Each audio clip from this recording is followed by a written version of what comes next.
오빠, 우리가 맨날 안 좋은 시장에서 보다가 진짜 간만에 좋은 시장에서 만나니까 더 반갑고 그러네.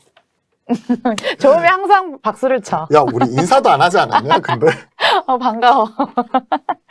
아, 이런 거 새로워 진짜. 어, 아니 근데 시장 좋으니까 좋은 거지 당연히. 그치. 시장 좋으니까 좋은 거고 음. 반도체 올라오니까 자동차도 올라오더라. 그러니까 특히나 이런 것도 좋아지는 것 그래. 같아. 오빠가 지난 시간에 SKC랑 SK이노베이션이랑 에코프로 BM 가르쳐 줬는데 얘네가 그래도 다행히 좀 안정을 되찾아가는 것 같긴 하더라고. 2차 전지가 최근에 많이 떨어졌었는데 올라오고 SKC도 마찬가지지. 그리고 이런 부분 관련해서 보면 시장에서 영원한 승자도 영원한 패자도 없다. 아하. 이런 부분이 나오는 것 같고 드디어 자동차가 이제 드디어 그동안에 계속해서 후진기어 넣고 뒤로만 빠꾸 하다가 이제는 악셀을 밟고 앞으로 넘어가나? 앞으로 나가나? 하는 중요한 또 변곡점에 놓여 있다 보니까 우리가 이런 부분 공부 열심히 해야 될 것 같아요. 그래. 그래서 내가 모빌리티 관련해가지고 일단은 지난 시간 나한테 숙제를 내줬으니까 역봉합니다. 자, 지난 시간에 나한테 복습시켰는데 오늘은 오빠한테 한번 예습을 시켜보겠어. 자, 이거 문제 좀 풀어봐. 다음 중 모빌리티 관련 사업을 하는 곳을 모두 고르시오. 1. 현대차 2. 1. 현대차 2. 삼성전자 4만 3. LG전자 VC사업부 4. 칩셋미디어 이쪽은 5. 포스코 자율전자. 인터내셔널. 답은 뭐게? 1, 2, 3, 4 아, 땡! 선생님 이렇게 틀리셨답니까? 포스코 인터내셔널이 뭐지? 이쪽이 뭐 부품 수출해가지고 하는 거 2차 전지 쪽 이거는 나도 얼핏 봤던 것 같은데. 와, 오빠 100개 하는데 모르는 거 하나 찾아내서 나도 그렇게 뿌듯하네. 아, 이렇게 먹이는구나. 아니야. 포스코 인터내셔널 쌍사주잖아. 근데 이게 그치, 좀 상사지. 포스코가 정말 특이한 게 이번에 10일 날 그러니까 10일이면 이번 주 주총을 통해 가지고 포스코가 관련해서 이제 사업구조 재편이나 그다음에 비전 제시, 지주사 전환 이런 부분이 나타나고 있잖아. 그러면서 얘기하는 것 자체가 2차 전지 쪽 얘기를 하더라. 그러면서 이제 전기차 쪽 관련 비즈니스 이런 쪽인가 그런 쪽 비슷한 건가? 맞아. 일부러 틀려준 것 같은 느낌이 감은 있긴 있지? 한데 감은 당연하지 있지? 오빠인데. 다행이다. 포스코 50, 큰일 날 뻔했네. 인터내셔널이 그 리비안 전기차 부품 수주했다고 했는데 이게 또 내가 생생 뉴스를 통해서 전했거든. 아, 리비안 관련주야? 리비안 관련해서 엮였고 내가 이제 예습 문제를 왜 풀게 했냐면 오빠한테 삼성전자랑 LG전자로 과외를 좀 받고 싶었는데 명분이 없더라고. 삼전하고 LG전도 당연히 관련해가지고 사업을 진행을 하지. 모빌리티 관련 사업을 하긴 한데 그냥 이 정도고. 약하지. 사실은 LG전자가 선구자야. 전장 관련해서? 전장 관련해서 LG전자가 삼성전자보다 훨씬 더 세. 먼저 사업을 진행했고 고객선이 다변화되어 있고 그리고 최근에 그 마그나 쪽, 캐나다 쪽 마그나 쪽과 협업사 설립을 통해 가지고 관련 전장 부품 이런 쪽을 진행을 하고 있는 쪽이고 특히나 이쪽에 들어가게 되는 쪽이 가장 핵심적인 파워트레인 쪽 이런 쪽이기 때문에 삼성 쪽이 지금 진입하지 못하는 부분까지도 지금 커버를 하고 있단 말이야. 그래서 LG전자가 지금 기존에 있었던 MC 사업부, 모바일 커뮤니케이션 사업부 자체를 떼어내고 진행하는 부분 같은 경우가 특히나 이런 VC 사업부 비클 쪽 관련된 이런 전장 쪽을 강화하는 움직임 자체가 꾸준히 나타나고 있기 때문에 마그나면 세계 사이의 이런 차량용 부품사잖아. 이쪽과 뭔가 새로운 거 사업 진행하는 부분 같은 경우가 항상 우리가 체크하는 포인트고 최근에 애플카 관련돼서 진행된다고 했을 때도 LG전자가 첫 손에 꼽혔어. 항상 먼저 올라와. LG전자, LG이노텍 이런 친구 먼저 올라오는 것처럼 차량, 전장 관련해서는 삼성전자보다도 오히려 LG전자야. 근데 삼성전자도 이런 걸 눈 뜨고 보고 있을 수만 없잖아. 삼성전자가 사실 아픔이 있지. 이건희 전 회장님께서 차를 그렇게 좋아하셨다고. 그렇게 좋아하셨지. 막 드라이브는 엄청 좋아하시고 그렇지. 슈퍼카 막 모으시고. 그렇지. 이건 썰이야. 나도 어디서 들었어. 그 트랙에 올리시고 그런 것들도 좋아하시고 차량용 관련해가지고 그 쇼핑에 관한 일화도 있으시고 그렇지. 서명하셔야죠. 일시불로 하시겠습니까? 이런 뭐 썰도 있었는데 차량을 좋아해서 자동차 사업을 진행을 했었다가 이게 르노 쪽으로 이렇게 넘겼었잖아. 그래서 르노가 우리 시장에 빠르게 안착하기 위해서 삼성 브랜드 쓰면서 르노 삼성 이런 식으로 계속 쓰고 있었다가 최근에 삼성이 이렇게 떨어져 나가고 삼성도 계속해서 생각은 있었고 들어가고는 싶었어. 근데 그거 자체가 그때 IMF 전후 들어가면서 사업을 철수하고 이런 과정에서 관련 있는 라인들 자체 그리고 관련 사업부 자체 이런 부분이 다 축소가 된 거지. 한번 실기를 한 측면이 없잖아 있어. 완성차를 하면서. 오히려 LG전자처럼 부품을 했었으면 좀 더 좋았을 것 같아. 근데 삼성전자가 이걸 눈뜨고 보고 있을 수만 없잖아. 그러면서 2010년대 초반에 하만을 인수를 해. 오. 하만. 우리가 하만 하면 하만카돈, 스피커 좋아하는 사람들, 특히 음악 좋아하고 이런 것들 듣는 거 좋아하는 분들은 이쪽이 물론 뱅앤올롭슨이나 뭐 이런 쪽이 명품이지만 그치. 하만카돈 같은 경우가 전장, 특히 차량용 관련해 가지고는 첫 손가락, 두 손가락 안에 꼽혀. 그러니까 수의 업체야. 그러니까 하만카돈의 인수를 통해서 이제 차량 전장 시장에 진입을 했는데 문제가 되는 부분은 앞서 LG전자가 진입했던 쪽은 가장 핵심적인 파워트레인 쪽, 엔진 쪽, 구동계 쪽. 그러니까 기술이 축적되면서 올라오는 쪽이었고 하만카돈은 AVN이라고 하지. 인포테인먼트. 그러니까 인포메이션과 엔터테인먼트 약자인데 그 합성어인데 AVN. 뭘까? 여기서 질문. AVN. AVI까지는 알겠어. AVI는 압축 파일이고 AVN 뭘까요? AVN. 오디오, 오디오, 그 다음에 비에클, 오디오 비클, 오디오 비디오 비디오 내비게이션, 내비게이션. 내비게이션, AVN. 아, 영어 하지 마. 나도 영어 싫어라. 자꾸 영어 물어봐. 영어 싫어라 하는데 어. 그 AVN 쪽 그러니까 음. 우리가 내비게이션이라든지 차량의 오디오라든지 이런 쪽에 진입을 하면서 차량에 첫 진입을 하는 부분이 있는데 이게 가장 높은 부가가치를 창출하는 쪽은 아무래도 우리 생명과 직결된 파워트레인 쪽 이런 쪽이라는 거지. 그렇기 때문에 약간은 결은 틀려. 그래. 하지만 하만카돈 인수를 통해 가지고 차량 전장 그리고 글로벌하게 말 그대로 탑티어로 꼽히는 이 사업을 하고 있는 회사 자체를 인수했다는 측면에서 의미가 있어. 왜? 이 회사 인수를 통해서 다수 고객선을 확보를 한 거고 지금은 AVN 그리고 인포테인먼트 이런 쪽이지만 향후 기술 개발을 통해 가지고 향후 이런 쪽 소프트웨어 기술 개발, 자율주행 쪽 그리고 추가적으로 이제 관련 사업 자체를 크게 넓힐 수 있는 기반을 만든 거지.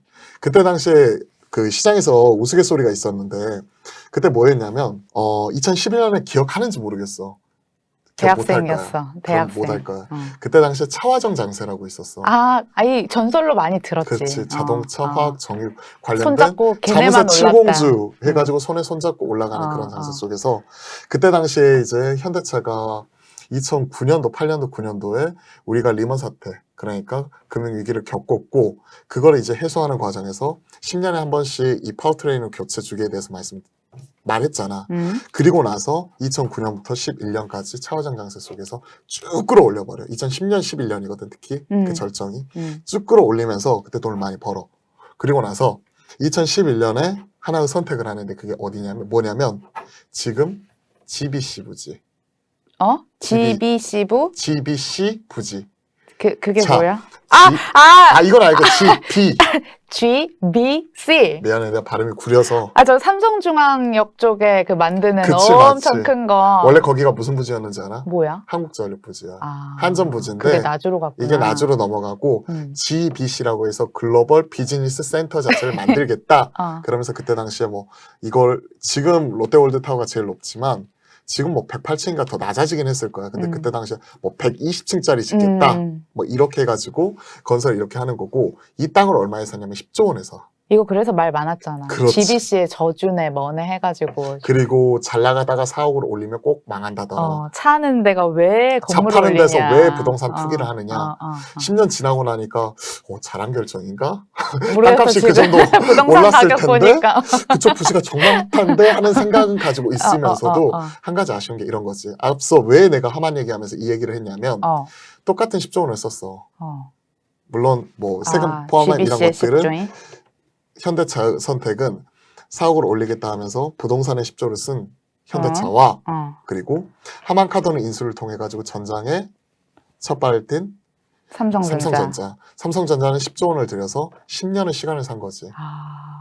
혼자 맨 땅에 헤딩해 가면서 거래처 뚫고 하는 것보다 하만 인수를 통해서 10년이라는 시간을 10조 원 주고 산 삼성전자와 그리고 10조 원을 부동산에 투자하면서 지금 10년이 지났는데 2021년이잖아. 10년이 지났는데 이제 종사하고 있는 현대차와 그 간격 자체는 더 벌어질 수 있다는 거지. 삼성전자가 다 계획이 있었구만. 삼성전자가 계획이 있었던 거지. 일단 오빠가 설명해 준 거 이제 좀 큰 결로 삼성전자, LG전자 한번 정리를 내가 해볼게. 그치. 삼성전자, LG전자 여기 현대차도 나왔다. 그러고 보니까. 현대차도 나왔네? 같이 이렇게 묻혀가네 현대차도. 그래서 현대차가 그때 당시에 어떤 오명을 얻었냐면 현대기획부동산이냐. 무슨 10조 원 주고 미래에 대해서 우리가 먹거리에 대해서 투자를 해야 되는데 왜 부동산에 10조 원 거기서 막말로 꼬라박아서 근데 지금 생각하면 엄청난 좋은 투자인데 땅값 많이 올랐으니까. 근데 기업이라는 것 자체가 부동산을 가지고 주업이 부동산이 아니잖아. 현대차가. 자동차 미래차 기술에 투자했었다면 지금 우리가 생각하는 전기차, 자율주행차 이런 부분에 있어서 좀 더 주도권을 좀 더 빠르게 가져오지 않았을까 하는 개인적인 아쉬움도 있다. 있는 거지. 그래. 다시 그 정리하던 거 마저 할게. 삼성전자랑 LG전자 자동차 관련한 사업을 하고 있었던 기업이 맞고, 일단 삼성전자는 인포테인먼트랑 AVN 쪽을 좀 주력을 했다. 그리고 한때 완성차 업체일 뻔 했는데 지금은 아니다. 였었다. LG전자는 파워트레인이나 엔진, 부품 쪽에 주력을 했다. 이 정도로 정리를 하겠습니다. 자, 그러면은 우리 삼성전자부터 한번 공부를 해볼게. 내가 이슈랑 증권사 리포트 하나씩 가져왔거든. 삼성전자가 오빠가 설명해줬던 그 인포테인먼트 차량용 시스템 반도체를 이번에 새로운 걸 공개를 했는데 이게 폭스바겐에 공급을 했다고 하더라고. 그리고 또 이번에 이슈가 된 게 삼성전자가 대표이사를 싹 다 바꿨다면서 4년 만에. 3대 사업부 그 사업부장 자체를 다 바뀌었지. 사업부장이 그 3대 사업부 그러니까 DS 사업부, 그 다음에 IM 사업부, CE 사업부. 그러니까 DS라면 디바이스 솔루션의 약자이기 때문에 반도체와 디스플레이 이쪽이 들어가는 쪽이고 가장 큰 핵심적인 사업부고 그리고 두 번째 IT, 모바일, IM 사업부 같은 경우는 우리가 스마트폰 생각을 하면 될 거고 CE는 뭘까? 뭐라고? CE. CE? 이거 가전. 그렇지. 공부 열심히 했다. 진짜 이쪽이 컨슈머 깜짝깜짝씩 놀라. 일렉트로닉스 그러니까 생활가전 쪽인데 이쪽 관련 사업 자체를 다 변경을 하는 거지. 그러면서 뭔가 구조적인 개편 이런 부분을 꾀하는 것 같아가지고 뭐 삼성전자 지금 뭐 우리가 차량용 반도체 이런 얘기 했었잖아. 반도체 강점을 가지고 있는 기업이고 지금 우리가 얘기하고 있는 인포테인먼트다, 통신칩이다, 전력칩이다 이런 것들은 다 시스템 반도체 쪽이고 그렇기 때문에 이번에 삼성전자가 사업 부장 자체를 다 변경을 하면서 그러면서 이제 뉴 삼성으로서 새로운 비전을 제시하는 부분 이런 부분 같은 경우도 주목을 해봐야 될 것 같고 당연히 최우선이 돼야 될 게 반도체겠지만 그 반도체 안에서도 시스템 반도체, 파운드리 뭐 이런 쪽 같은 경우 강화하면서 우리가 공부하고 있는 차량용 반도체 이런 부분 같은 경우에도 뭔가 또 새로울 수 있는 이런 것들이 뭐가 나올까 하는 궁금증도 있는 거지. 엑시노스가 삼성전자가 추진하고 있는 그 시스템 반도체 AP 쪽이잖아. 이게 모바일 쪽이 들어가는 쪽에 엑시노스 뭐 이런 쪽 들어가는 쪽이고 그게 이제 차량으로 들어가면 오토가 더 붙는 거지. 그래서 오토 V7이라고 하구나.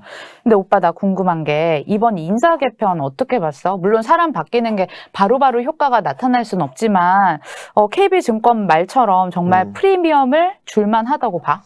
글쎄, 나는 아직 이 대표이사 같은 경우와 구체적인 비전 이거 자체를 뉴스로 접하지 못했어. 지금 한참 하고 있다고는 해. 지금 연말 인사 시즌이잖아. 그리고 삼성이 이제는 드디어 이제 칼을 빼든 거지. 그동안에 왜냐면 이재용 부회장 관련되어서 구속 기소되었고 그리고 그 과정 속에서 수장이 없는 상황에서 오너가 없었지. 그 과정에서 시스템은 삼성으로서 계속 나타나고 있었지만 상당 부분 비판에 직면할 수밖에 없었어. 왜? 투자 시기를 실기했다.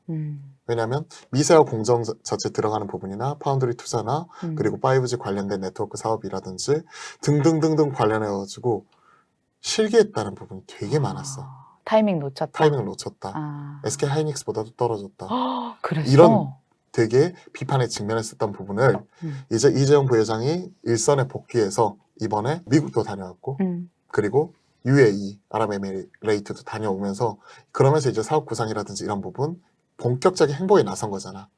행보에 나섰고 그러면서 이제 내부적으로 향후 방향성이라든지 이런 부분을 재정립하는 과정에서 그 키를 쥐고 있는 키맨들을 바꾼 거지 수장은. 그렇기 때문에 이제 구체적으로 이 바뀐 사람의 인사의 특성이 무엇인지 그리고 이 사람이 이제 추구하는 바는 무엇인지 이런 것들에 대해서 비전을 발표할 건데 그 부분은 확인해야 될 것 같다. 아직까지 그 부분은 내가 확인을 못했어. 아직까지 온라인 공개가 안 되었어. 세부적으로 뭐 지금 계속 조정이 있어서 내가 오늘 물어본 게 좀 이른 시점이었을 수도 있긴 있겠다. 이게 나오게 되면 이제 구체적인 방향성이 나오겠지. 근데 우리가 생각하는 방향성 자체는 결국 반도체, 최근에 시스템 반도체 파운드리 공격적으로 투자하는 부분 그리고 2030년까지 TSMC 잡겠다 하는 부분이 있었으니까 그에 따른 공격적인 투자 이런 부분이 DS 쪽에서는 나올 것 같고, 그 다음에 최근에 보면 IM 사업부 쪽에서도 기존에 있었던 폴더블 라인 7개에서 10개까지 늘리면서 캐파 자체를 큰 폭으로 확대를 한 거잖아. 7개에서 10개가 무슨 의미냐? 거의 생산 능력을 50% 가까이 끌어올린 거잖아. 그렇잖아. 그러네. 그거 엄청 큰 거잖아. 이거 100개 만들다가 이제 150개 만들 거예요. 하는 것 자체는 상당히 큰 의미잖아. 폴더블 시장 개화하는 부분이라든지 향후에 또 핸드셋을 뭔가 나타날 수 있는 구조적인 변화 이런 부분 같은 게 고민하는 거지. 해외에서도 애플이 최근에 XR 렌즈에 이어서 이런 헤드마운트 디스플레이라든지 이런 쪽 같은 경우 개발한다고 하면서 애플이 이번 주에 사상 최고가를 경신을 해버렸어.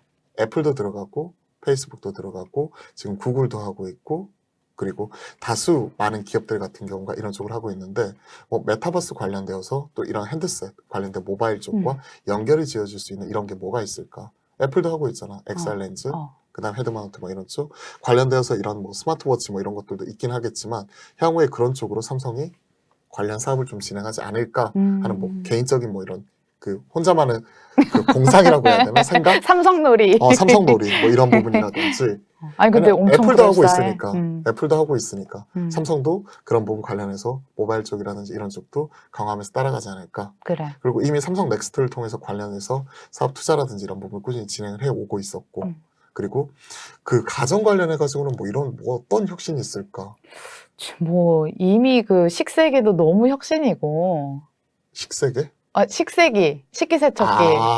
미안하다. 내가 이 부분은 내가 설거지를 많이 했어야 되는데 스타일러도 너무 혁신이고 해가지고 뭐 얼마나 혁신이 있을까는 싶은데 뭐 프리미엄 가전은 LG지. 그래도 LG파? LG전자. 나 LG 그건 좀 이따 하자. LG파인데 그렇지. 그래. 비스포크?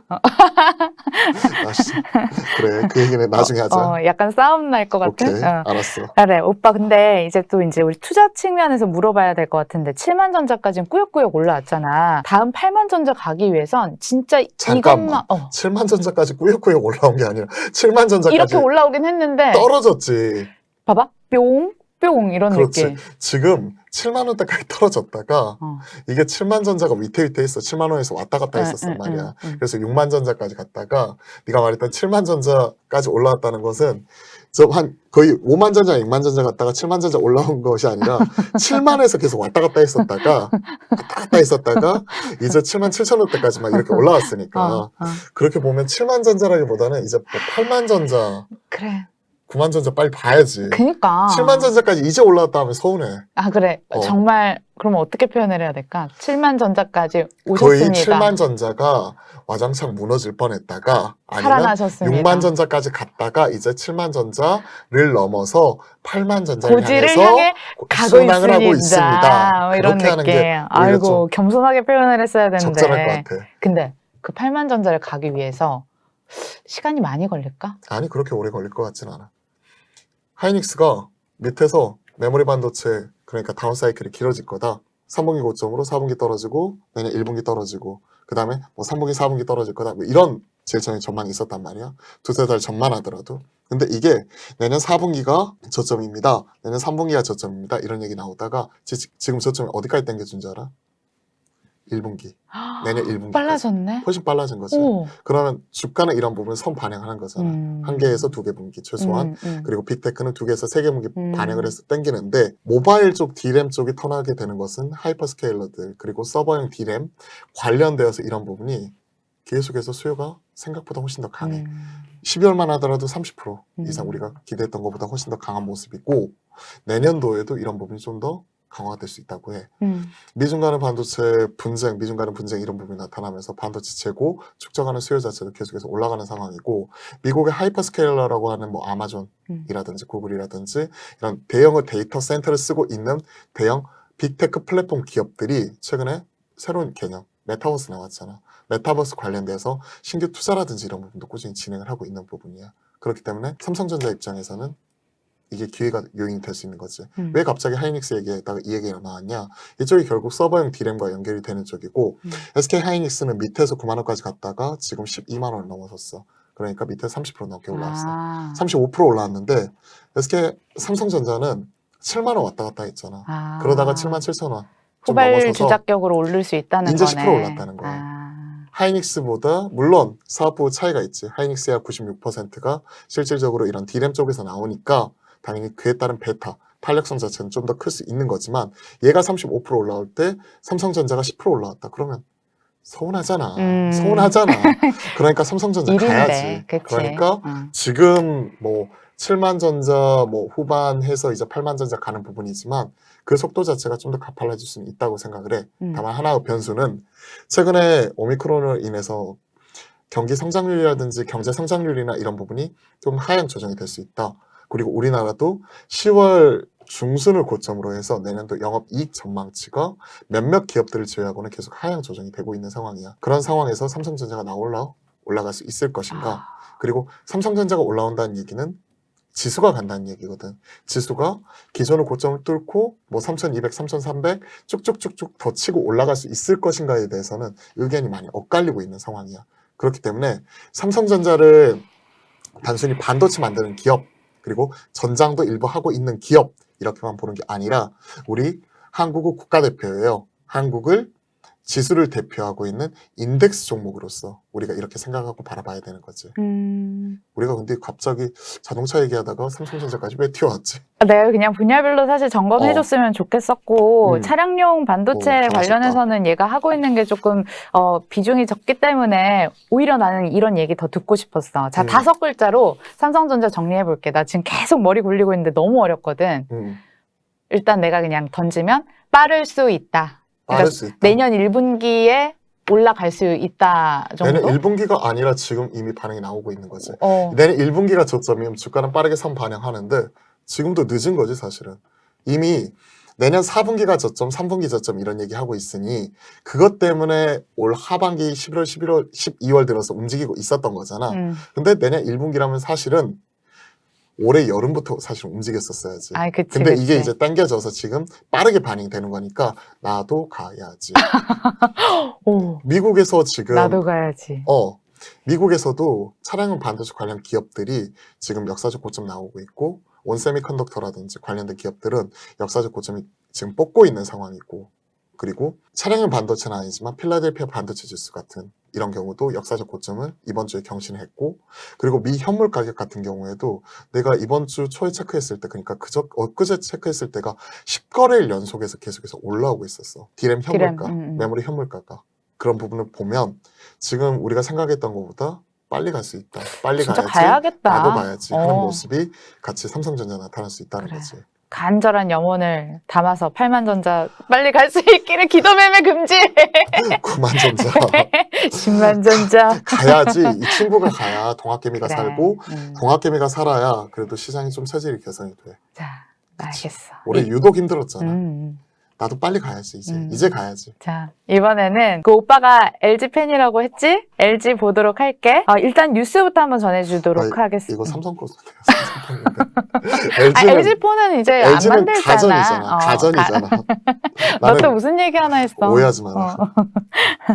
자, LG전자 최근 이슈 중에 그 차량용 반도체 중에 두뇌 역할을 하고 있는 MCU를 이제 자체 생산한다고 하더라고. 그래서 시장에서 이런 기대감 있다. 발표만 안 했지? LG전자는 뭐 당장 자동차 만들 수 있겠구나. 혹시 애플카? 뭐 이런 기대감 있는데 있었지. 질문 찬스부터 먼저 쓸게. 이번에는 정말 선생님 LG 차가 나올까요? 전기차요.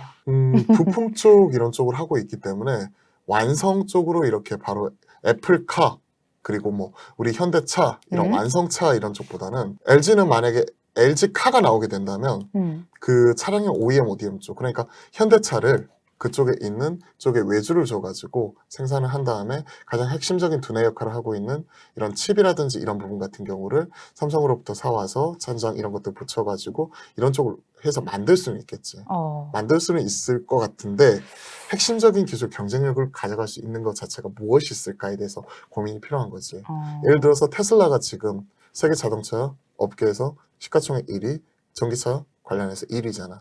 근데 우리가 테슬라 하면 그냥 전기차 만드는 회사라고 생각할 수 있잖아. 근데 그거 아니야. 전기차라고만 생각을 하고 있는데 실제 테슬라가 실제 돈을 벌어들이고 있는 쪽은 에너지 충전? 에너지 저장? 전기차를 만드는데 소프트웨어 기업이야. 노아라고 하는데 노아 방지 있잖아. 그런 것처럼 노아라고 하는데 이쪽이 관련 그 자율주행 소프트웨어 이런 쪽 있잖아. 그쪽이 가장 앞서 있어. 맞다. 이거 만들어서 팔려고 그러잖아, 지금. 그러다 보니까 이쪽에 들어가게 되는 이런 부분을 추가적인 옵션 더 붙여서 이거 자체 가격을 계속해서 올리더라도 이쪽이 기술력이 좋기 때문에 대체할 수 있는 쪽이 없어. 예를 들어서 우리나라도 현대차 지금 자율주행 단계 이런 부분 밟아나가고 있잖아. 1단계부터 5단계까지 있고 지금 현 시점에서 이제 뭐 손만 한 번씩 핸들에 손만 대주더라도 이렇게 쭉 가는 이런 부분인데 테슬라 자율주행차 같은 경우에는 얘기를 들어보면 차선 같은 경우도 자기가 바꿔서 이렇게 갈 수 있을 정도로 나 이거 미국에서 타봤잖아. 가장 앞서 있대. 그냥 커피 마시고 고속도로 막 질주하고 집 2층에서 봤던 그 넷플릭스 그냥 차에서 연결해서 보고. 그러다 보니까 난리야. 인포테인먼트가 그렇게 중요해지는 거지. 향후에 5단계 갔을 때 자동차 핸들도 없어지고 그리고 뭐 악셀이라든지 브레이크 이런 부분이 없어지게 된다면 그 자리를 차지하게 되는 게 큰 센터페시아의 큰 이런 큰 화면과 그 안에 들어갈 수 있는 인포테인먼트 시스템. 그러니까 뭐 넷플릭스를 볼 수도 있는 거고 큰 음악을 들을 수도 있는 거고 그리고 디스플레이가 단순히 우리가 이런 물리적인 공간 안에서 이런 부분으로 그냥 크게 대체를 했었다면 점점 커지고 있잖아. 나중에는 이런 부분 같은 경우 유리창이 디스플레이가 크게 되는 걸 수도 있고 위에 이제 선루프 이런 것들도 태양광 발전도 하면서 이런 것들을 바뀔 수 있는 거지. 오빠 그래. 되게 상상력 엄청 풍부한 것 아니 같아. 그런 부분으로 아까 삼성놀이부터 해서. 이런 부분으로 대단해. 계속 바뀌어 나갈 것 같아서 그치. 그런 부분 관련해서는 투자자는 과거에 머물면 안 되잖아. 항상 미래에 대해서 어떤 식으로 기술 발전, 난 기술이 완전 젬병이거든. 근데 그 방향성이 어떻게 되는 거고 그거 됐었을 때 시장에서 어떤 영향이 나타날 거고 어떤 뭐랄까 수혜 받을 수 있는 뭐가 있을까 뭐 이런 것들을 찾는 게 가치 투자 과정이니까 그런 부분이라고 생각을 하고 있고 뭐 생활 속 가치 투자 컨셉인데 사실 트레이더가 할 말은 아니지만 이런 부분 관련해서도 계속 관심을 가지고 이쪽도 한쪽에서 주목을 하고 있는 쪽이고 LG전자 가지고 있는 아까 뭐 ECU 이런 쪽 말을 했었는데 이런 쪽이 그동안에 공급 부족이 났었던 가장 결정적인 요인이었어. 뭐 이쪽이 그러니까 ECU라고 하면 일렉트로닉 컨트롤러 유닛 나도 가물가물한다. 마이크로 컨트롤러 유닛, MCU, ECU, MCU 뭐 등등등등 차량용 반도체 종류가 엄청나게 많아. 그 중에서 큰 개념은 ECU라고 보면 돼. 일렉트로닉 컨트롤러 유닛 이런 느낌이야. 그러니까 정확한 용어는 한번 찾아보면 돼. 검색해보면 되는데 그리고 이거는 마이크로 컨트롤러 유닛 이런 쪽인데 이쪽이 대부분 공급 부족이 나버린 거야. 이쪽은 생산은 30% 이상은 말레이시아에서 생산하고 있었는데 그쪽이 델타 변이로 인해서 셧다운 들어갔었고 그리고 5대 업체가 있어. 차량용 반도체 5대 업체. 다 이거 한국 기업 하나도 안 포함돼 있잖아. 당연히 안 돼 있지. 우리가 반도체, 메모리 반도체 강국이지만 실질적으로 8대2였나 7대3이었나 실제 시스템 반도체가 훨씬 더 시장이 커. 그리고 시스템 반도체 안에서도 사실 이쪽은 돈이 안 돼. 그렇기 때문에 우리나라 쪽에서도 뭐 DBI텍 같은 이런 파운드리 쪽에서 바로 생산하면 좋지만 그동안에 돈이 안 됐기 때문에 라인 준비가 안 된 거야. TSMC도 실제 생산하는 쪽에서 이런 차량 반도체 생산하는 것 자체가 2%도 안 된 걸로 알고 있어. 근데 이 부분이 워낙 공급 부족이 나오니까 돈 줄 테니까 이거 좀 더 늘려달라 해가지고 겨우겨우 받은 것 자체도 그렇게 크게 해소가 안 될 정도야. 그 5대 업체가 있어. 르네사스, NXP. 그렇지. 르네사스는 일본 업체. NXP. 몰라요. ASML? 야 반도체를 갑자기 왜 여기다 너무 인피니언. 어려워. 인피니언. ST 마이크로. 네. 그 다음에 텍사스 인스트루먼트. 나 10점이다. 이쪽 같은 경우가 세계 차량용 반도체 시장은 한 80% 이상 아무튼 과점을 하고 있는 쪽이야.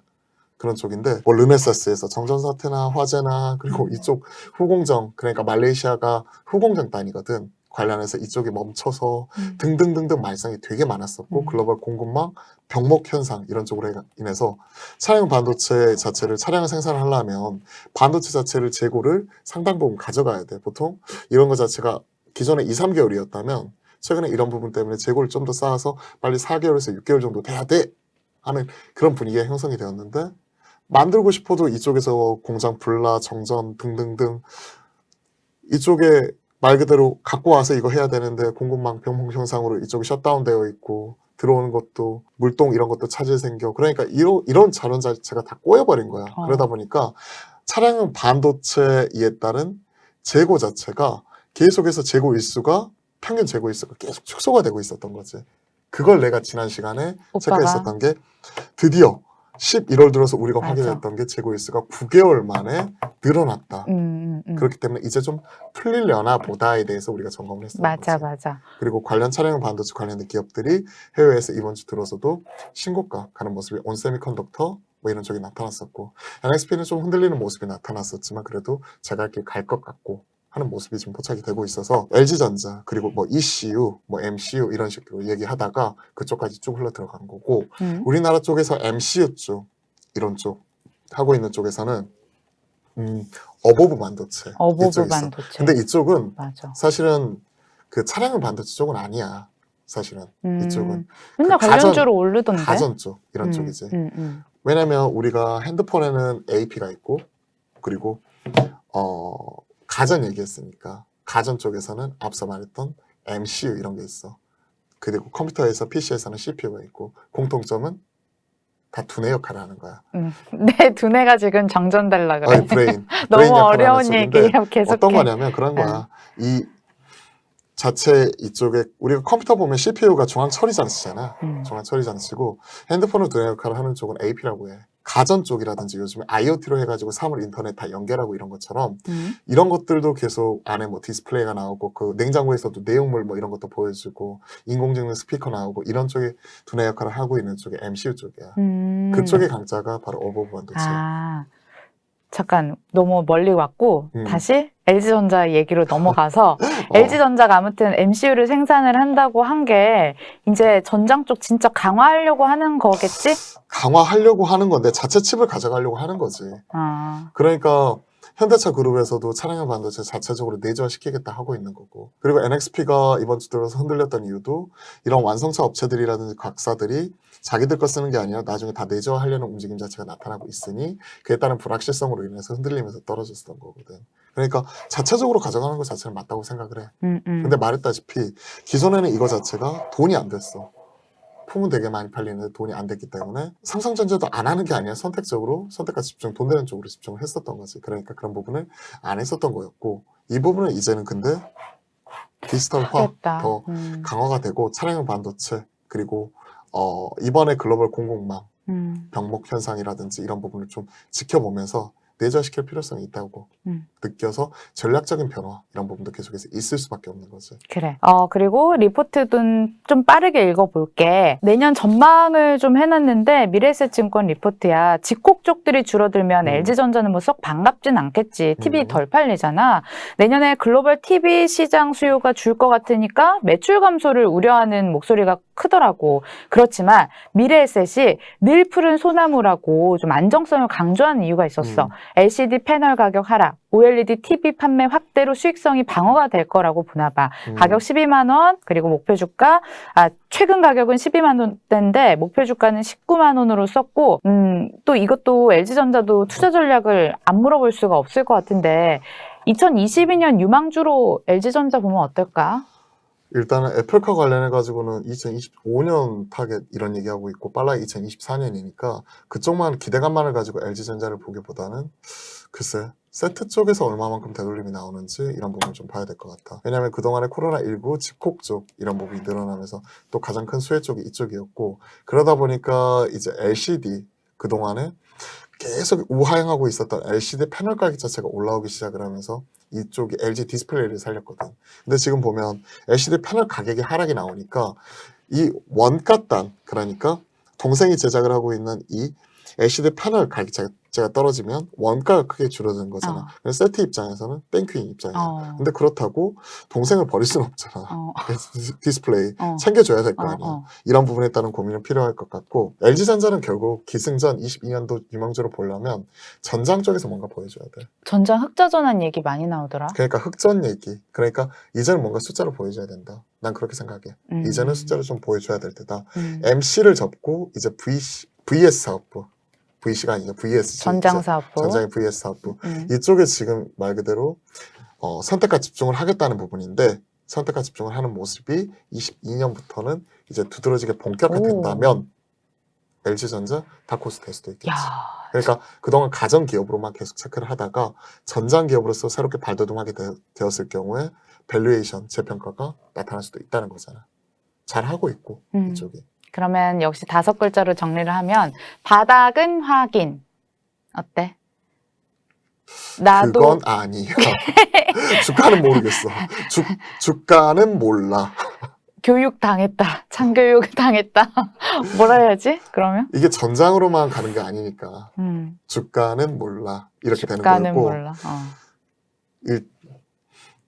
일단 지켜봐. 일단 지켜봐. 일단 전장사업부 그렇지. 일단 지켜봐. 그렇지. 이거 자체가 돌리는지 확인해보고 그 다음에 콜. 결정하는 게 좋을 것 같아. 콜.